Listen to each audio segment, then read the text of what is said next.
teólogos, talvez um presbiteriano, um assembleiano, um batista, eles talvez não, certamente, teriam algumas opiniões divergentes.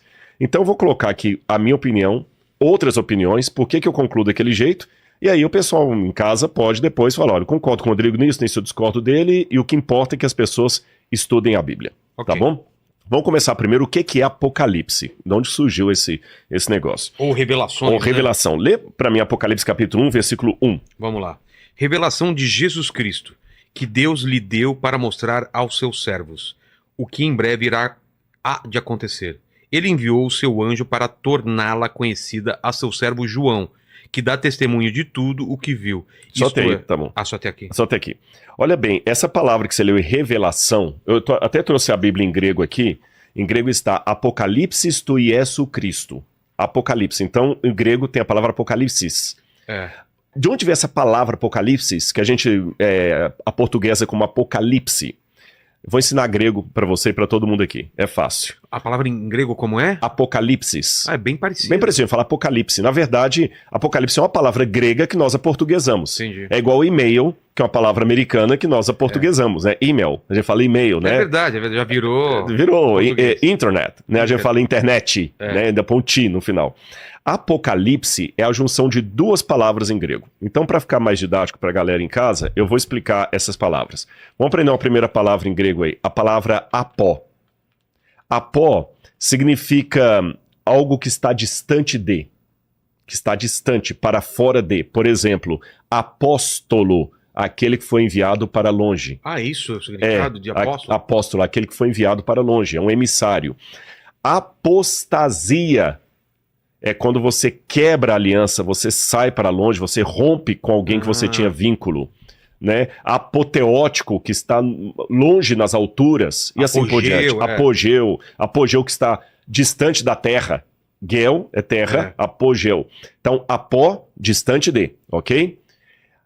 Outra palavra que eu quero que o pessoal aprenda é a palavra eu. Tá certo? Eu, em grego, significa bom. Por exemplo, eutanásia, boa morte.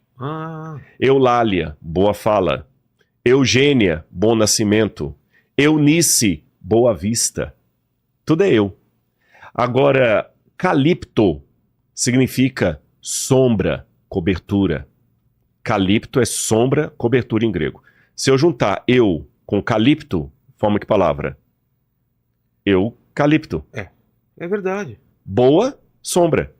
Entendi. Boa cobertura. Começa a fazer sentido. Tá vendo? Nós aprendemos três palavras aqui em grego. Aprendemos apó, aprendemos eu e aprendemos calipto. Então, apó significa para longe de, eu significa bom, calipto significa sombra. Eucalipto, boa sombra. Se eu tirar a palavra eu, fica apocalipto, para fora da sombra. Isso. O que está fora da sombra está às claras, está iluminado. Então, apocalipse significa aquilo que saiu das sombras, aquilo que está claro. Revelado. O que é revelado é a tradução literal de apocalipse em latim. Velo é o que está coberto. Revelo é o que está descoberto. Então a palavra apocalipse, ela não significa uma coisa obscura, uma coisa tenebrosa, fim do mundo. No apocalipse significa justamente o que é revelado. Por isso que na nova versão internacional, e eu estou com a nova Almeida atualizada aqui também, revelação de Jesus Cristo, Apocalipse tu Jesus Cristo. Agora, no grego, quando fala Apocalipse de Jesus Cristo, você pode ler isso de três maneiras, e as três estão corretas e não são excludentes. Apocalipse de Jesus Cristo significa um apocalipse que pertence a Jesus Cristo. Um apocalipse dele, tá certo? Apocalipse de Jesus Cristo. Apocalipse sobre Jesus Cristo. Apocalipse sobre Jesus Cristo. E a terceira maneira é o próprio título, o Apocalipse de Jesus Cristo, ou seja, que Deus deu para mostrar aos servos as coisas que em breve deverão acontecer. Agora que a gente aprendeu o sentido da palavra Apocalipse, de onde que veio essa ideia de escrever de maneira tão complicada assim? Porque parece um paradoxo. Ao mesmo tempo que eu estou falando com vocês aqui, que Apocalipse significa algo que está revelado às claras, parece que em toda a Bíblia o lugar que Deus é menos didático é no Apocalipse, porque é complicado de entender, né? Por que disso? Eu vou explicar a vocês. Na Bíblia tem profecias. E as profecias, o profeta era chamado às vezes para denunciar um rei. Como, por exemplo, o profeta Samuel, que chegou lá e denunciou Saul, o rei de Israel. O profeta colocava o dedo na cara do rei e falava, você está errado. O profeta às vezes revelava uma coisa que estava acontecendo aí. Só que por volta do 7º século a.C., aproximadamente, 7º século, final do 8º, início do século 7º a.C., começou a haver um desdobramento da profecia clássica, uma modificação. Essa modificação foram o surgimento de trechos e depois livros, como o livro de Daniel, de profecias que eram apocalípticas e não eram mais clássicas. Qual a diferença de uma para outra? Eu vou dar um exemplo. A profecia clássica começa geralmente com uma expressão, assim diz o Senhor. A profecia apocalíptica, ela começa assim, eu vi e ouvi. A profecia clássica é uma denúncia, na maior parte das vezes, presente. É o profeta que chega até o rei e fala, rei, você está em adultério. Como João Batista chegou para Herodes e falou, você está em adultério, você está pegando a esposa do seu irmão. É uma profecia clássica, eu estou te denunciando uma coisa de agora. O Apocalipse, ele fala mais de coisas que vão acontecer no futuro, ou dali até o futuro. A profecia clássica, ela é direta. A apocalíptica, ela é codificada. Fala através de parábolas. A profecia clássica geralmente é escrita em prosa. A apocalíptica é escrita em poesia. E por que essa profecia apocalíptica se tornou necessária, diferente da clássica? Porque você tinha reinos que estavam dominando Israel. Assíria, Babilônia, Pérsia, Grécia, Roma. E eles agora tinham que denunciar poderes opressores de maneira camuflada. Como eram as músicas do Brasil na época da ditadura. Que tinha que falar nas entrelinhas, né? Do governo, sem o governo perceber. Então, por exemplo, afasta pai, de mim, afasta de mim esse cálice, pai, afasta de mim esse cálice de vinho tinto de sangue. A gente pensa que está falando do Jesus lá no... Não, o autor foi muito perspicaz, porque ali, na verdade, ele não está falando de Jesus... com o cálice, cálice shut up, é o verbo, é o imperativo. Você está proibido de falar. Proibido de falar. Então, apocalíptica era mais ou menos isso aí. Esse nome apocalíptica é um nome que Frederick Luke, que é um autor alemão, que deu esse nome para esse tipo de literatura. Então já aprendemos que é um desdobramento da profecia clássica que surgiu desse modo.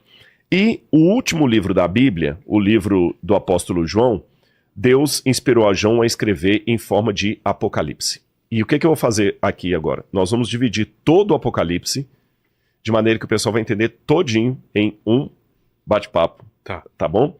Deixa eu ver como é que a gente pode começar aqui. Eu acho que a gente pode começar primeiro falando das interpretações que tem do Apocalipse.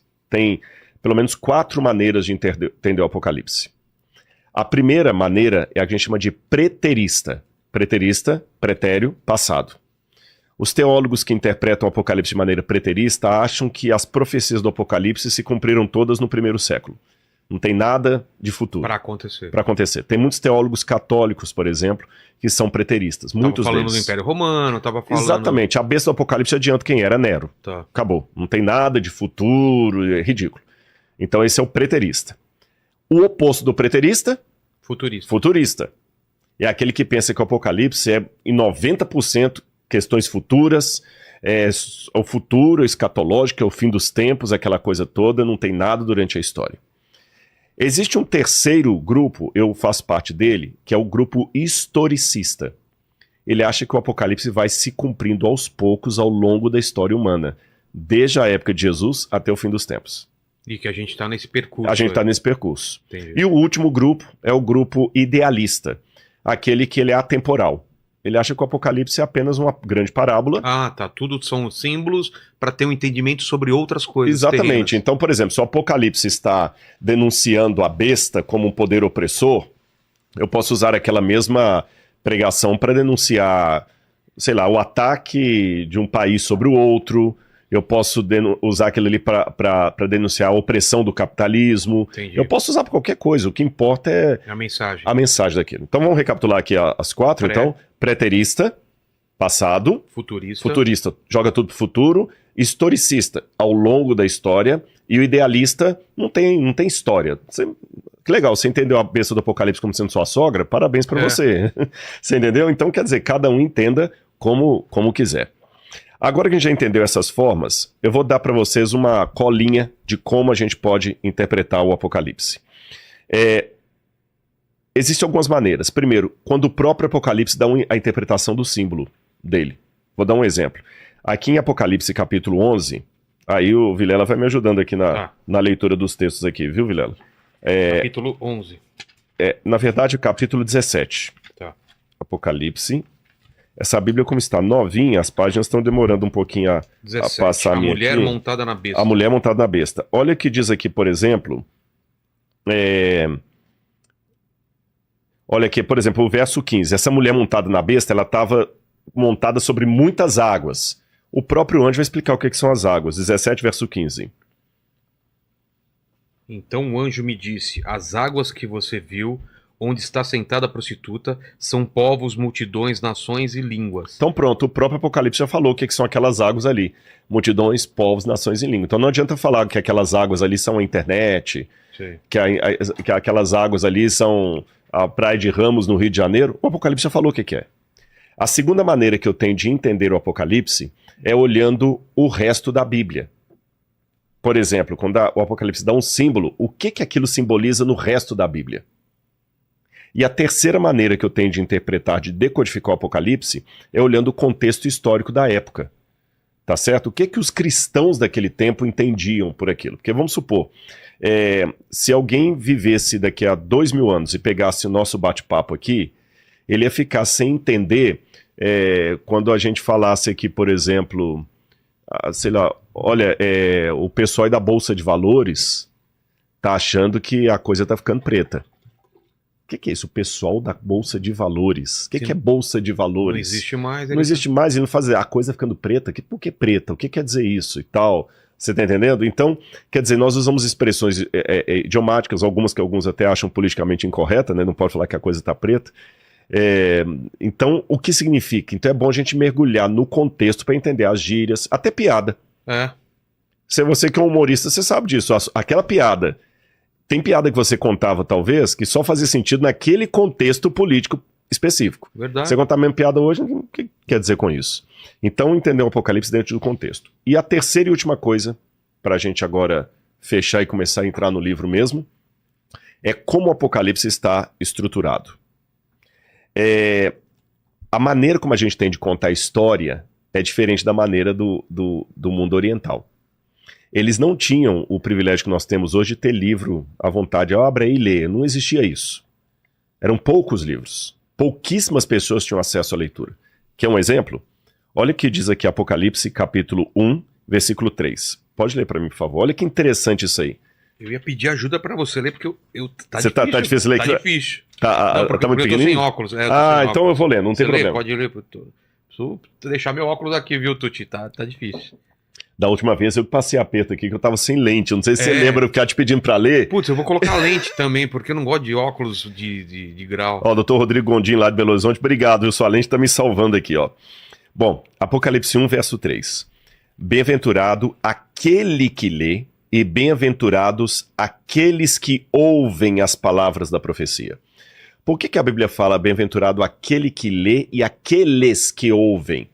Quer dizer que só um tinha o livro na mão. O resto coisa... Isso antes da imprensa, né? Exato, muito antes. A imprensa Gutenberg vem bem depois disso, século XV. Tinha os copistas antes, Os copistas, tudo à mão. E para copiar um livro era caríssimo. É como ter um carro. O Nome da Rosa, você assistiu? Sim, de Humberto Eco. Li o livro, inclusive. Não é que o pessoal ficava lá copiando. Exato, copiando e tal. Agora, vamos entender isso aqui. Já que você só tem uma pessoa para ler e a maior parte para ficar escutando, significa que as pessoas não tinham acesso à leitura como nós temos hoje. Então os livros obrigatoriamente tinham que vir em códigos que facilitavam a memorização. Eu tinha que facilitar. Como é que você vai decorar? Então a maneira que eles faziam para decorar era colocando em forma de acróstico, poesia, quiasmo. Poesia é uma coisa maravilhosa para ajudar a decorar as coisas. Que tem rima, né? Nossa, aqueles jingles da infância que a gente lembra até hoje. Pô. Lembra até hoje. Agora é ó. Não, qual que é? Agora. Não. Na hora de. Ó, não foi bom. Peraí, corta aí. Deixa eu lembrar aqui que me deu um... Na hora de tomar... Ah, já lembrei. Na hora de tomar café, é café concreto. Né? Eu cantava a versão errada, que era café seleto. Esse elétrico. Que a mamãe prepara, xingando os vizinhos. Essa é a versão que eu Mas você decorou. É. Nossa. Aquela outra também, ducha corona, banho de alegria no mundo de água quente. Como é que a gente decora essas coisas? Não caiu na prova, você nunca ficou memorizando. Tem uma melodia, né? Tem uma melodia, tem uma maneira... Por isso que muitos salmos, muitas partes da Bíblia eram cantadas na hora de recitar. E tem coisa também de poemas, que, por exemplo, expressão idiomática, porque você aprende um ditado popular, né? Porque virou rima. Então, eles faziam isso também, só que não era necessariamente a rima. Eles faziam os livros e muitas coisas escritas em forma de quiasmo. O que é quiasmo? Que palavrão é esse, Rodrigo? Não, vou explicar o que é quiasmo. Vamos supor que eu vou contar a história de uma menina que conheceu um rapaz e namoraram. Eu vou dizer assim, olha, Maria encontrou João.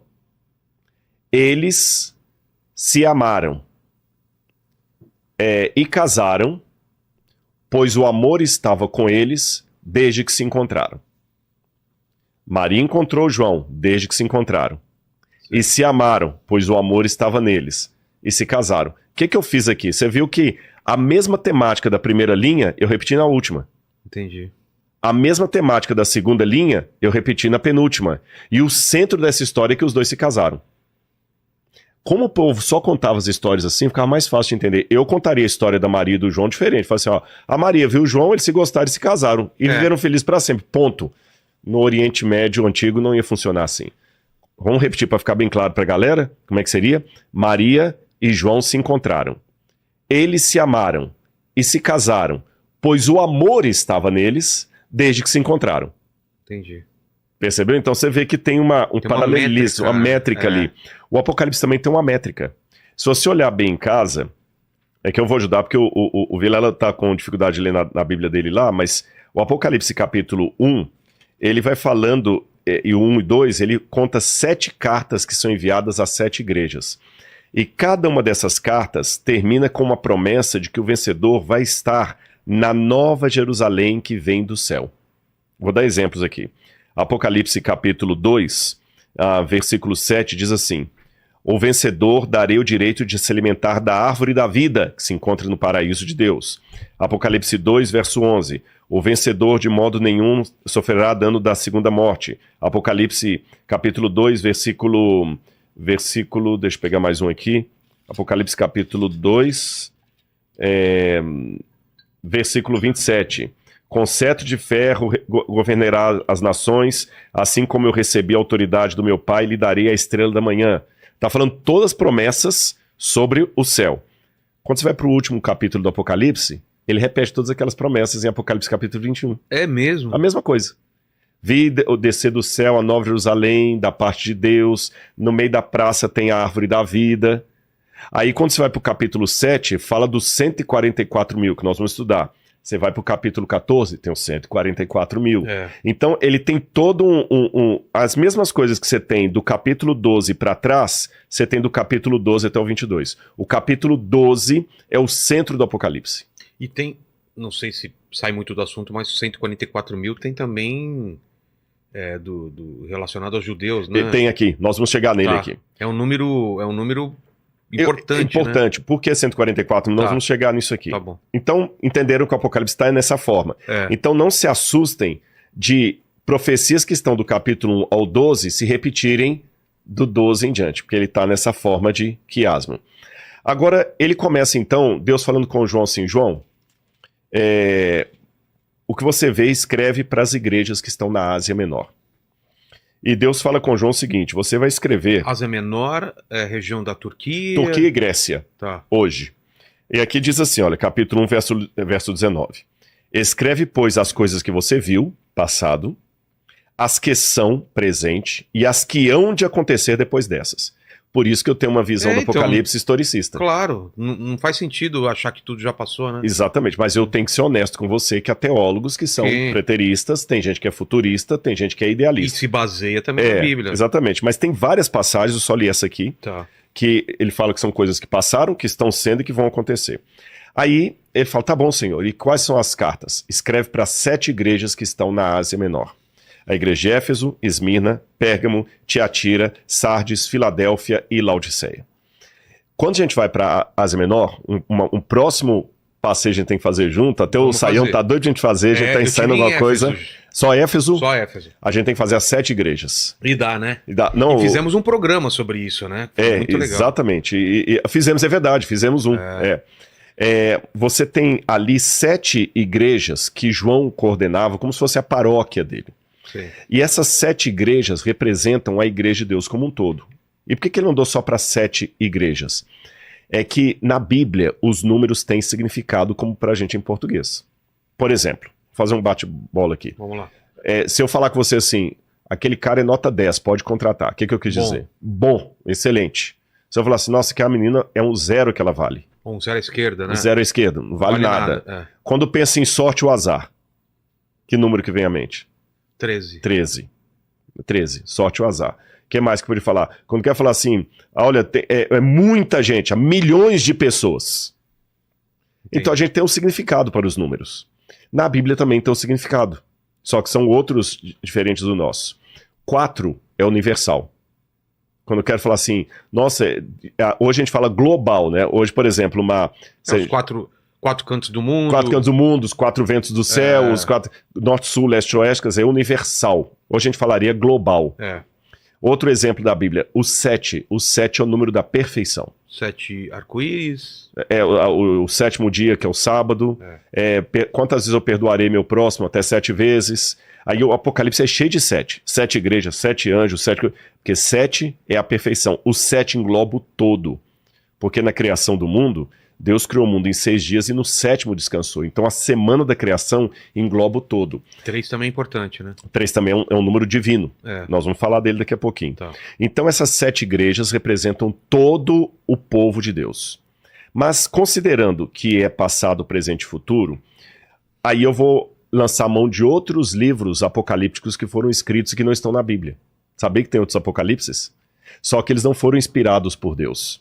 Porque o apocalipsismo, como eu falei, antes de ser algo apenas do profeta de Deus, era um estilo literário que começou a surgir a partir do 7º século a.C. No Antigo Testamento, o livro de Daniel foi escrito em forma de apocalipse, nesse estilo literário. Entendi. Lembra dos manuscritos do Mar Morto, que já mencionou? A gente inclusive visitou. Para quem não sabe, galera, os manuscritos do Mar Morto foi uma coletânea de pergaminhos antigos de Israel e papiros também, alguns datados de até 200 anos antes de Cristo, que mostram muito do pensamento judaico antes de Jesus nascer. E ali eles têm alguns tipos de literatura que eles falam literatura apocalíptica, que é para falar do fim do mundo, da vinda do Messias e tudo mais. E alguns desses apocalipses, como o Apocalipse das Semanas, Apocalipse dos Animais, eles dividem a história do mundo em períodos, em 7 períodos. Não precisa ir longe. Quando a gente estuda no ensino médio, você não divide a história em história antiga, idade média, idade contemporânea. A gente não divide assim para facilitar. Da mesma maneira eles dividiam. Não que você dormiu na idade média e acordou na idade contemporânea. É uma forma que os historiadores usam para dividir a história, para facilitar o entendimento. Então os apocalipses também faziam isso e outras literaturas. Por exemplo, você tem até historiadores gregos e romanos que dividiam a história em metais. A idade do ouro, a idade da prata, do bronze, etc. E aqui o Apocalipse também parece que divide a história do povo de Deus em 7 períodos. Essa foi a compreensão de muitos pais da igreja, foi a compreensão de muitos autores da Reforma Protestante, da Alta Escolástica, mas hoje está quase em desuso. Poucos teólogos ainda aceitam essa divisão. Eu ainda acredito que ela é válida. Embora é claro que cada carta tem uma mensagem para o cristianismo de uma maneira geral. Mas elas parecem enunciar períodos da história da igreja. A gente teve lá, hein? Aí, exatamente, olha, que legal, São Riberto Comeran. Essa aqui é a caverna número 4, é a mais linda que tem. A gente tava aqui, né? Tem um abismo exatamente. Aqui, e a gente tá daqui, conseguia ver essas cavernas. Nesses pedacinhos aí é que foram encontrados várias cópias do livro de Daniel. Tipo de um, como que chama? Onde estavam os manuscritos? Rolos. Não, mas eles estavam dentro de vasos de barro, grandes. Vasos de barro, exatamente. E galera, sabe como é que isso foi encontrado? Um garotinho beduíno estava procurando as cabras dele. Quando ele jogou pedra para ver se as cabras estavam lá dentro e encontrou jarros que estavam há 2.000 anos. E que sorte, né? Que elas sepultados, estavam ainda em bom estado. E curioso, na época da criação do Estado de Israel, né? Que foi em 47, 48, criam o Estado de Israel. Agora, então esses apocalipses, eles dividiam a história do mundo. Eu acredito que nessa divisão, nós estamos vivendo agora o período de Laodiceia.